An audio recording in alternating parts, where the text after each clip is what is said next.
예, 수고 많으십니다. 정말 질문을 많이 하고 싶은데 뭘 할까 고민을 참 많이 했어요. 그래서 막판에 제가 주제를 좀 바꾸기로 했습니다. 여튼 우리 이재명 정부 경제 정책의 가장 큰 목표는 잠재 성장률을 반등시키는 거죠. 네네. 그것에서 가장 기본이 되는 게 기술 선도 성장. 네. 그리고 그래서 대한민국을 AI 시대로 전환하는 것. 그리고 그것을 위해서 지금 부총리께서 제안하신 초혁신 경제를 추진하시는 거죠. 네. 이걸 들으면서 제가 국정기획위원회에서 현장 방문을 통해서 몇 가지 문제의식을 가지고 있는데 과연 그 문제가 해결되지 않고 초혁신 경제가 실현될 수 있을까? 이런 문제의식을 좀 가지고서 질문을 드려볼게요. 리벨리온, 그러니까 MPU를 만드는 조그마하지는 않죠. 벤처기업인데 그다음에 마음 AI라는 또 이제 피지컬 AI를 하는 회사인데요. 거기서 공이 하는 얘기가 스타트업 또는 벤처기업의 초기 단계에 대한 지원 대단히 잘 돼 있다고 그럽니다. 네. 근데 이 초기 단계에 있는 이 기업들이 고만고만하게 경쟁하는 구조가 지금의 우리 현실인데 네. 이게 지금 예를 들어서 엔비디아하고 대결을 하려면은 리벨리온 사장은 엔비디아하고 자기네들이 싸우고 있다 이렇게 얘기를 하더라고요. 규모도 말도 안 되지만 그러나 이게 진짜 가능하려면은 이게 스타 기업으로 성장을 해야 되는데 투자를 받아야 되는데 그 규모가 1,000억, 2,000억 정도의 투자 규모를 해줄 데가 없다라는 거죠. 네. 우리가 코스닥 시장이 활성화되어 있으면 모르겠는데 지금 코스닥 시장은 개인 주주들이 그냥 소액 주주들이 투자하는 시장으로 전락해 버리는 거예요. 그러니까 코스닥 시장이 역할을 못 하는 거라. 그런데 외국 자본을 받으려니까 이 기업이 국적이 문제가 돼 버릴 것 같은 그런 안타까움을 가지는 거죠. 그래서 결국은 뭐냐면 스케일업 단계에서의 그 성장을 지원할 수 있는 이 자본 시장 구조를 어떻게 만들어 줄 거냐. 이게 제일 중요한 과제더라고요. 그것에 대한 대책이 뭔지 보고서를 보니까 그 내용이 없어가지고 하나 여쭤보고 싶고요. 두 번째로는 현대자동차를 갔는데 네. 지금 가장 큰 문제가 뭐냐 이렇게 물어보니까는 그 현대자동차를 간 이유는 자율주행 네. 부분을 이제 저희들이 보려고 갔는데 사람들이 이 연구진들이 다 빠져나간다는 거예요. 그 어디로 갑니까 물어보니까 전부 다 테슬라로 간다는 거예요. 그 이유는 이제 보상 체계가 잘 안 돼 있는 거죠. 네.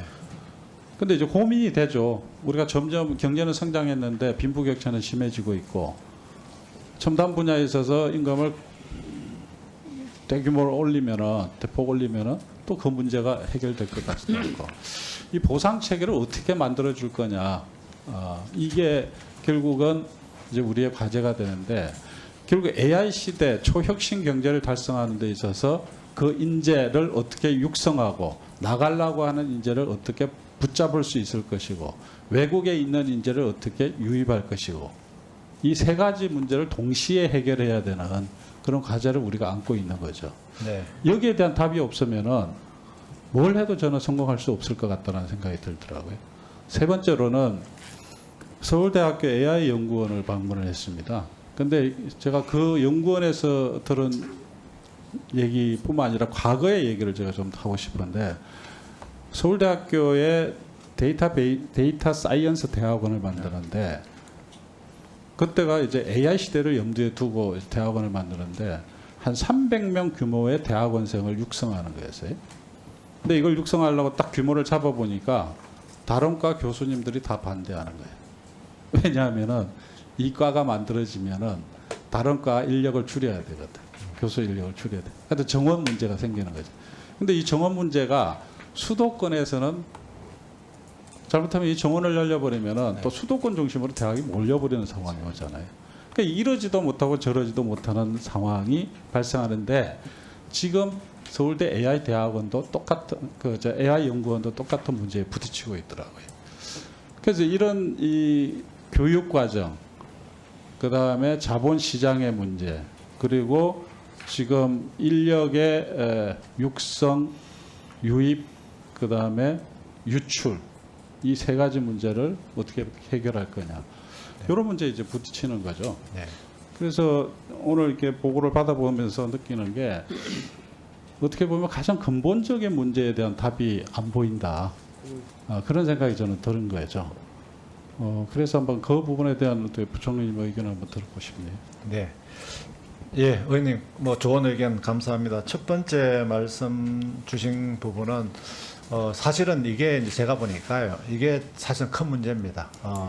데스밸리 전까지는 뭐 이렇게 자금이 아주 작은 단위에서는 잘 돼가 있는데 이게 점핑을 하려면은 이제 재원이 없는데 그래서 첫째는 기존의 자금 중에서는 모태 펀드가 있습니다. 모태 펀드의 위험 투자를 좀 늘릴 수 있게 이제 그런 식으로 좀 조치를 취하려고 하고 있고요. 두 번째는 저희들이 이제 AI 관련해서 그 국민 성장 펀드라고 좀 자금을 뭐 100조 이렇게 좀 지원하게 되면 여기서 좀 과감한 지원이 좀 이루어질 수 있게 그렇게 정부가 좀 유도를 해서 진짜 실력만 있고 될 만한 기업이라면은 돈이 없어서 성장을 못하는 일은 없도록 이렇게 좀 정부가 적극적으로 앞장서서 해나가겠다는 말씀을 드리겠습니다. 두 번째 말씀하신 인력 관련해서는 이제 세 가지 부분인데 이제 국내에서 AI 또는 뭐 그 과학기술 인력을 양성하는 문제, 그다음에 이 인력이 해외로 안 나가는 문제, 그다음에 해외에서는 유능한 인력이 이제 들어오는 문제 부분인데 이 부분도 저희들이 이번에 이제 경제정책 방향에다가 같이 넣어서 좀 자세하게 이렇게 마련했습니다. 나중에 더 보고 드릴 기회가 있을 것 같은데 어쨌거나 그 AI 전문 기술 인력 양성 그리고 해외로 안 나가도록 뭔가 하여튼 이 단 같은 거 좀 일을 할 수 있는 일자리를 줘가지고 거기서 성과를 내면은 굉장히 나중에 보상 아까 말씀하신 보상 시스템을 좀 개편해서 보상을 많이 받도록 하고 또 해외에 있는 인력을 이렇게 국내로 이렇게 이제 유치하는 부분에 대해서는 저희들이 돈을 좀 쓰더라도 필요한 인력, 필요한 기술을 가진 인력이라면은 과감하게 좀 유치를 하자. 그게 뭐 대규모일 수는 없겠지만은 이제 그런 전략을 쓰고 있다는 말씀을 드리겠습니다. 그리고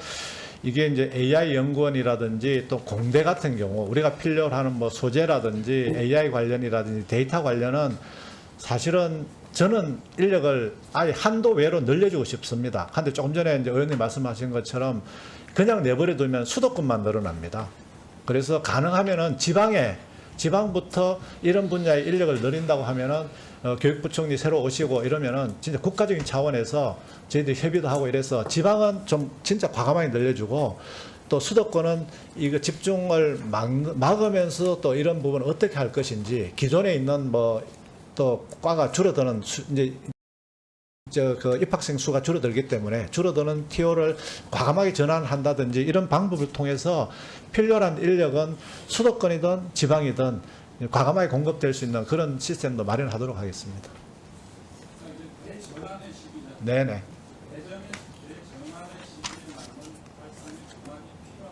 네네. 네. 예, 저도 의원님하고 공감하고 있고 그런 식으로 좀 추진하도록 하겠습니다.